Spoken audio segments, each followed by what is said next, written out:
हम लोग जब इस प्रक्रिया को आगे बढ़ाते हैं,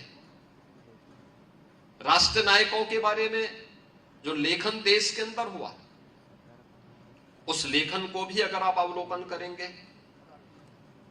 कहीं श्याम नारायण पांडे महाराणा प्रताप की वीर गाथा को देश के सामने रख रहे हैं, युवाओं को उसके साथ जोड़ रहे हैं, उसके माध्यम से राष्ट्रीयता की एक नई भावना का संचार करने का कार्य कर रहे हैं।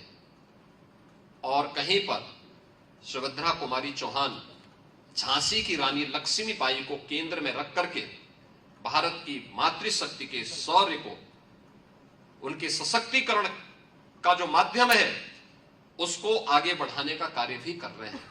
23 वर्ष की उम्र में, कहते हैं झांसी की रानी लक्ष्मीबाई को 1857 के प्रथम स्वातंत्र समर में युद्ध का मोर्चा संभालना पड़ा था।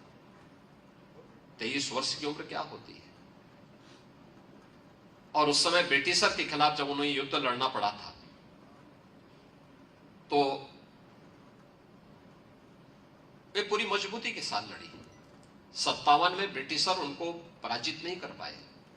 एक वर्ष के बाद जब वह भी धोखे से दूसरे युद्ध में, जब नाना साहेब का सहयोग वहां तक पहुंचने में कुछ देर हुआ, इस दौरान धोखे से झांसी की रानी लक्ष्मीबाई के साथ जो घटना घटित हुई, वह इतिहास में हम सबके सामने है। लेकिन वह युद्ध करते करते उन्होंने अंग्रेजों को इसके लिए ललकारा था। उन्होंने कहा था कि मैं अपनी झांसी हरगिज नहीं दूंगी, क्योंकि अंग्रेजों ने उनके सामने प्रस्ताव लिखा भेजा था कि आपको झांसी समर्पित करनी होगी और ब्रिटिश हुकूमत की अधीनता स्वीकार करनी होगी। उन्होंने कहा नहीं, ब्रिटिश हुकूमत की अधीनता हम नहीं स्वीकार करेंगे, हम इसके लिए युद्ध लड़ेंगे। और देश की आजादी के उस अभियान को प्रथम स्वतंत्र समर के माध्यम से, उनके पराक्रम के माध्यम से, हम सबको उनके बलिदान के माध्यम से आज भी झांसी हम सबको इस बात की नई प्रेरणा प्रदान करता है।